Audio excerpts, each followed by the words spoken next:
All right. Good evening, everybody, and welcome back to Sam's Rant. This is the official first episode, as from here on forth, we're taking this shit seriously. Got myself a little stand situation set up, and now let's get into it. Maybe if you guys are lucky, I'll probably squeeze in a little bit of an intro in there somewhere in between. But alas, as it is right now, it's gonna be raw, like that good meat. sorry, I'm sorry, that was horrible. Anywho, Man United 3, Nottingham Forest nil. Let's talk about it. So for starters, Rashford, well fucking done.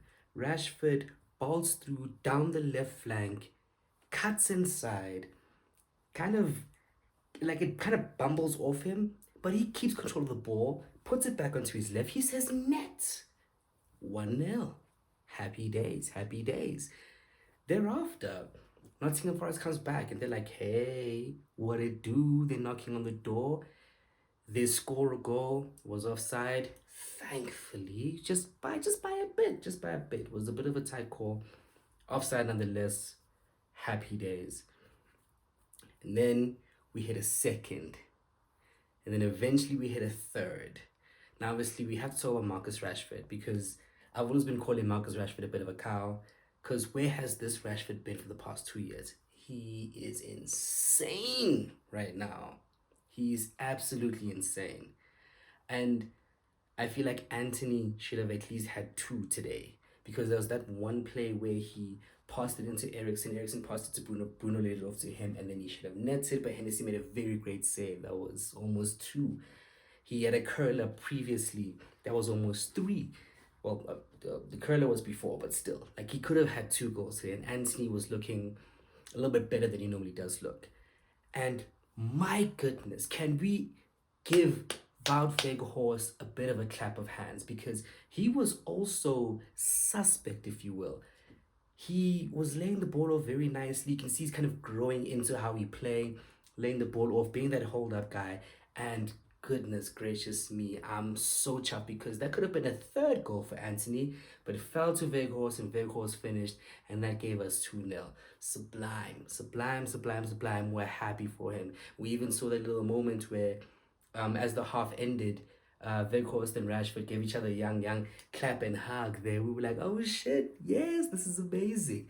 So that was pretty cool. That was pretty cool. It was pretty tight. Second half, we were okay. We were still a little bit decent. Not the greatest, I would say, but we were still pretty okay. Like we were still okay. And then we bring on Garnacho, we bring on Palestri, we bring on a little bit of the kids. I like the Fred for Ericsson switch because I feel like Ericsson has been playing so much football right now. You can see he's visibly tired.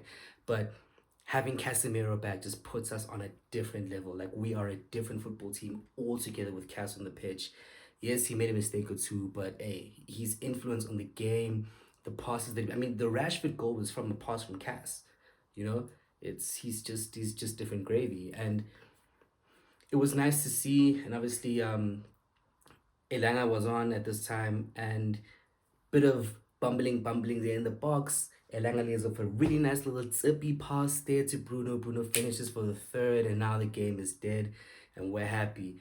Great victory. Now we know we can go into the next fixture, the second leg, and obviously in this case, just being more confident, being more settled, being like, okay, cool, it's our game to lose. You know, we're going up against Reading next, and I mean, come on.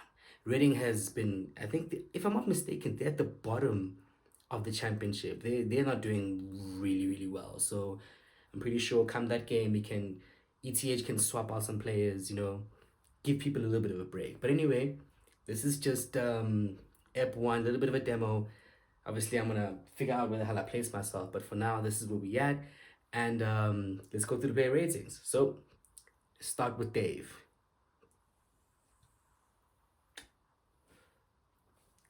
Can I just say, Dave fucking saves. Dave saves. Ah, my goodness, what a keeper. It's so difficult being a Man United keeper because you find yourself a lot of the game, you're not doing anything. And then jiggy jiggy boof, now you must make a world class save. And Dave has been doing this consistently for 10 years plus. Dave is amazing. I'm sorry. Dave is dope. So for Dave, I mean, the goal he conceded, if you will, being the offside one, I felt like he could have saved. But I mean, it was a really good finish. Other than that, he made really great saves. His distribution was okay. I'll give Dave a 7. I'll give Dave a 7 because he did come up with one world class save. Gibbs White was tearing us apart. Johnson was tearing us apart. They were having a decent games. Now people will go and buy these guys because of what they did against us, you know? So I think Dave deserves a 7. Aaron, Spider-Man, Wan Bissaka, decent game as well. I'll give him a 6.5. Actually, I mean, it could go to 7, but I feel like a 6.5 because he was just above Av. He defensively he was decent, but what I liked is that he was going forward, and that kind of boosted his score because otherwise it would have been just average one Bissaka. Like, not that he's bad, average isn't bad, but he could have done much more. But the fact that he was going forward, trying to now push himself forwards, try and maybe offer Anti an overlap or come inside, do some little dribbles here and stuff on his own. But unfortunately, he's not that kind of player, as we've learned. So yeah, I think Aaron, I give him a 6.5. Lindelof, Lindelof, I'll also give a 6.5. There was that one chance where the ball flew into him, and I don't know, he just fucking stumbled and didn't know what the fuck to do with himself, and the ball went through, and Nottingham almost scored. But obviously, the butcher, he put his head where boots were. Bravery, Fundy one, can't touch that guy. So obviously, I guess Martinez bailed him out. Other than that, he was solid. You know, he was hitting the ball. He was making good passes. He almost got an assist, actually, mind you. So I think Lindelof as well, pretty solid. I'll give him a 6.5 too. And then we come to the butcher, Martinez. Martinez, the fucking butcher. I'm giving Martinez an 8. If anything, Martinez is my man of the match. Martinez held it down. Held it down. He was sublime. I don't recall seeing a mistake. Everything he did was mopping. He was just mopping. He was just cleaning up everything. Any mistake that was made from somewhere there. Casemiro came back and was a little bit I want to say rusty, but like he made a couple of mistakes here and there. Um, Lindelof made a mistake here and there. Malacia also put him in some kind of trouble here and there. And Martinez just dealt with each of those mistakes class like. And he also could have got himself an assist. So Martinez, absolutely brilliant. I love how he drives up the pitch. I love how he looks press resistant. You know, you can see Lindelof gets the ball, takes a couple of touches, and you're like, ish, if they press him, woo. But if they press Martinez, we're not scared. We're not worried. We're not worried. Like, the butcher is on point. World Cup winner, back on form, back in the red shirt, looking like hot property. I'm happy they rested Varane, but it's just like that pairing of Varane and Martinez is amazing. And the fact that Martinez makes Lindelof also look like a decent defender was a great thing. I'm not saying that Lindelof is trash, but I mean, he looks better with Martinez next to him. Especially because when he first arrived, they were like, oh, he's hard, he's hard. He proved all you motherfuckers wrong. He is an exceptional defender. He is insane. And it just begs the question as to why the fuck did ETH not play him at CDM against Arsenal? Because he can do that. He's so comfortable on the ball. He reads the play well. Even though he's short, he still anticipates headers well enough to jump just in time to make the header. It's insane how good that guy is. Martinez, 8, my man of the match, done deal. Malacia, I mean, he did play a couple of good touches here and there. Couple of long balls look good. Good defensive interactions here and there. He did get caught a couple of times. I think he was decent. I'll give him a 6. I don't think he was like, because remember he came on fire when he first arrived. He came on fire, fire, fire, fire, fire. Obviously, we were told that Luke Shaw was ill, so Luke Shaw wasn't even a part of the squad. But I wouldn't have even minded the rotation. But Malacia looks like a solid, solid, solid left back. the perfect understudy to Shaw, and it's just a matter of time before he grows into his own and becomes superb. He is this close. He is really, really classy, good on the ball. He's also relatively press resistant. Like if you look at when Wan Bissaka gets the ball versus when Malacia gets the ball, you're more worried when Wan Bissaka gets the ball, you know? So yeah, I mean, I'll give him a six based on the fact that there were a couple of times where he was caught out of position, caught a little bit off guard, couldn't make the tackle, but he was still in and around the action, so he could at least disturb the attacking player. But it just for me it felt like it was subpar what he normally is. So I'll just give him average. Excuse me, Casemiro, the different gravy, holding it down like he always does. I'll give him. I'll give him. Mind you, he's our best player. I'll give him a 6.5 as well, because he made a couple of loose balls. But I'm inclined to give him 7 because some of the passes that he made, like the one towards Rashford, which created the goal, he's the outlet. He'll always drop deep and play the ball out. He'll come through and compose the defense and make sure that the ball goes out. Like, he is just different gravy. If anything, the 7 is his average. Everyone else averages at 6, but Cass averages at 7. He did lose the ball a couple of times, a couple of sloppy passes, but I just think it's just because I think he's one of those players that he needs to play every game. Every game, every game, every game, every game, every game. He stays consistent, he stays archer, and he keeps it moving. Obviously, him being suspended and missing a game now is like, I'm a little bit out of pace, but I'm hoping that it's just like a one-trick pony type of a thing. And next game he's back and he's doing archer. So I'll give him a 7. I'll give him a 7. I think a 7 is fair because he did get a key pass that led to, actually it's an assist actually towards Rashford's goal. He gave a couple of key passes towards Anthony that could have became goals.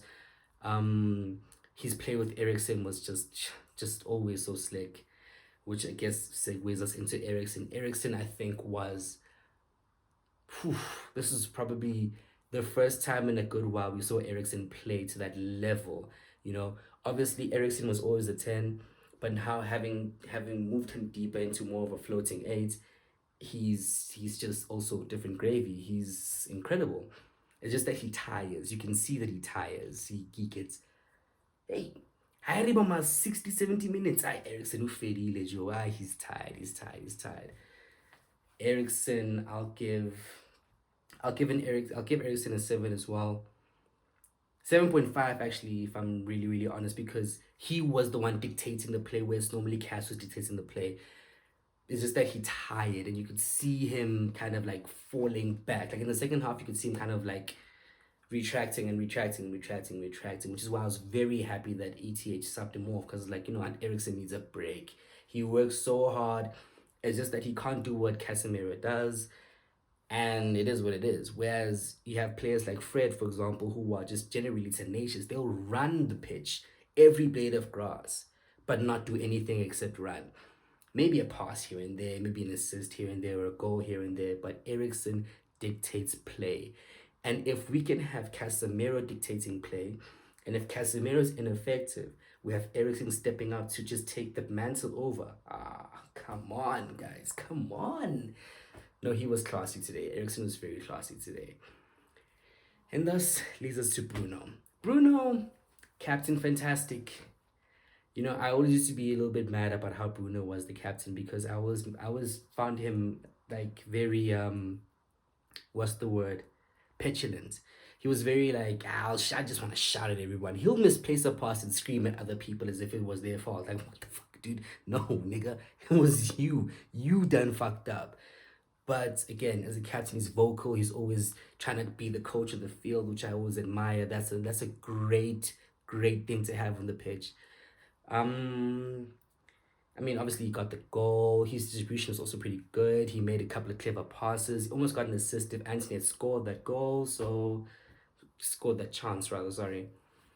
So I think I'll give Bruno a 7 as well. He was pretty decent. I think he did quite well. It's just that the way the game played, there was phases where he'd pop up, be there, disappear. pop up, be there, disappear, pop up, So he wasn't like consistently there. Like, I mean, in the first, what, 10, 15 minutes, we were just on them, on them, on them, on them. And that's where Bruno had control of the game. It was Bruno and Ericsson working together to make it happen. And that, you see, those were the kinds of moments I'm talking about where it's like, he could do so much more. I mean, there was that one, he hit a cross with the outside of his foot towards Casemiro instead of cutting it back to Anthony. And it was like, you went for the harder pass. Why? And the easier pass is the better opportunity for you to score. Yes, fine. Anthony's not going to take it his right foot. He might have curved it to his left, but he could have shot. We got a corner. And now you hit that Hollywood pass like he always does, and then out ball, goal kick. Now we've lost possession. Those little things. But it's cool. I think he played well. I'll give him a 7. Um, let's move. I'll end with Rashford. Let's move to the right. Let's go to Anthony. Anthony for me has to be a 6.5. He was just above average because he was actually a little bit more effective than he normally is. Anthony is very one-footed. He's so skillful. He's got pace. He's fun to watch. He's exciting, but it's just that everything is just on the left. Everything just he knows he's gonna turn left. But he did wire the one guy where he went right the one time. And I just wish he would have turned back and looped the ball in for maybe Vegas to attack. But Anthony. He's difficult because when Sancho does eventually come back, now we have a very serious debate to consider. Do we start Sancho and bench Anthony or vice versa? Who becomes a starting player? Because we paid big money for them both. The thing is, I feel like Sancho's been here longer, so it's a little bit harder to just give him the full trust. But then now Anthony isn't exactly doing what he should be doing, I guess, but it's obviously more of an adjustment period. He needs time to adjust. I feel like once he's adjusted, then you'll see the Anthony you saw at Ajax start to do the things that he was doing in the Premier League. Maybe get a little bit bulkier, get a little bit more physical, win balls off the defense. And just his left foot, he's so slick with it because he gets that little bit of a yard and he always wants to shoot and do a curler. And all those curlers are like at least 15 centimeters from the post or inside the post. It's insane. I feel like the more and more he does it, the more confidence he gains, he's going to be scoring at least 15 goals a season. So Anthony has 6.5 for me for Anthony. Rashford, I mean, Rashford I'll give a 7 because yes, he got a goal. He created one chance. There was a point we did loop a little young ball now into Vegas, but again, it was one of those things where you see him for a period of the game and he disappears. Excuse me, you see him for another period of the game, he disappears. It's that inconsistency of like, excuse me, why aren't you here the whole time, Obviously the ball can't always be coming to you, but if you're holding with, you're always an option. Or if you're cutting inside, you're always an option. You need to try to find a way, especially on the form that he's in. I feel like I might be playing him down because of how well he's generally playing. Because what? He's scored, I think 10 goals. No, I'm lying. 9 goals in 10 games. If I'm not mistaken.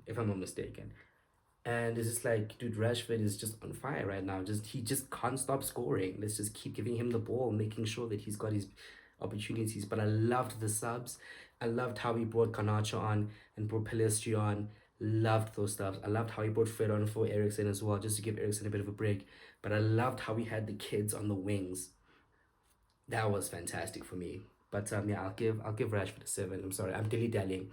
Weghorst, I mean, his hold up play isn't as good as Tony's, but he had a couple of moments where he did lay the ball off quite nicely with little clever flicks and passes, literally just little layoffs. Nothing incredible. His pressing is great. I mean, you can see his work ethic exactly where it is, and I just feel like he'll grow more into that. And now it becomes a matter of whether do we play Tony, do we play Weghorst? Because yes, Weghorst is supposed to be the number 2, but Tony's always broken. So once we get a new striker in, whether we get Osimhen or we get I mean, I don't think Harry Kane will happen, but I'm just saying, if we get another striker in, Vegas will always be the number two. And if he's comfortable with that and he's willing to be the number two for the team, then hey man, look, you'll pick up some trophies. Have a like end your career well. You know, I don't think that's a bad thing. And then yeah, just I think overall for him, he had a pretty decent game as well. I'll give him a 6.5. Um, Garnacho when he came on, as always, the same way he always is. He's electrifying. He's just gets the ball, tries to do something, pull off a move. Pelé did the same thing on the other side, but they weren't on long enough to actually influence the game in the I guess most effective way. Pelistri did almost cost us a goal, so I'll mark him down for that. I give Pelistri. It's harsh. That's good. Okay, just give them both a six. They weren't on long enough to influence the game. Fred also came on. He did okay as well. I think also I'll just give him a six. I mean, like I say, wasn't on long enough. But yeah, I think solid performance by the team, solid performance by the boys. At least now we have a 3-0 lead. We're going into Reading. Reading is where we're probably going to rest a lot of the. Like, I mean, Rashford shouldn't start that game. Cash should not start that game. Dave shouldn't start that game. Martinez shouldn't start that game. I'd want Varane to start because he rested today, just to keep him a little bit, ready. Obviously, Wan-Bissaka's going to start because Dallo is still injured. If Shaw's back, I'd want Shaw to maybe play a half and Malaysia a half. Yeah, like we bring the stars on in maybe like the 70th minute. Like we bring Shaw on for Malaysia, we bring Cass on for McTominay, we bring Ericsson on for Fred, we bring. Thing is, there's no one for Bruno. Promise that there's no one for Bruno. Bruno's probably gonna have to play that full 90 minutes anyway. But Bruno at least he's got stamina, so he can always do that. Then we'll bring. I think we should start Garnacho and Palestri, or start Garnacho and Anthony, then bring Palestri on afterwards. You can flip that however you'd like, or maybe Alanga, whatever you want to do. Veghorst will have to start. Um, and then yeah, maybe just throw Heaton in the sticks. Just give the lads a bit of a break, so that come second leg, um, we can do the same thing and kind of have them play a half each kind of a thing. We've got six subs, so you just pick the most priority players, give them 60, 70 minutes, pop them off, and then we return to the Premier League where we come back strong, full force, people are still on form, and everyone is ready. Anywho, this wasn't too much of a rant, it was more of a test, but I hope you enjoy nonetheless. Those are my player ratings, and yeah, GG's, glory, glory, Man United! So I'm signing out.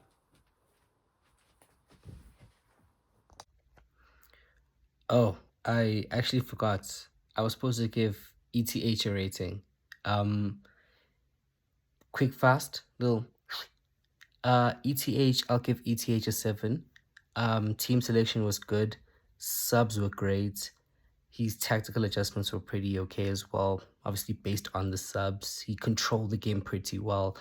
Um, I think ETH deserves a little bit of credit here because end of the day is one of those moments where we don't know what the hell he's gonna do, and we're kind of surprised,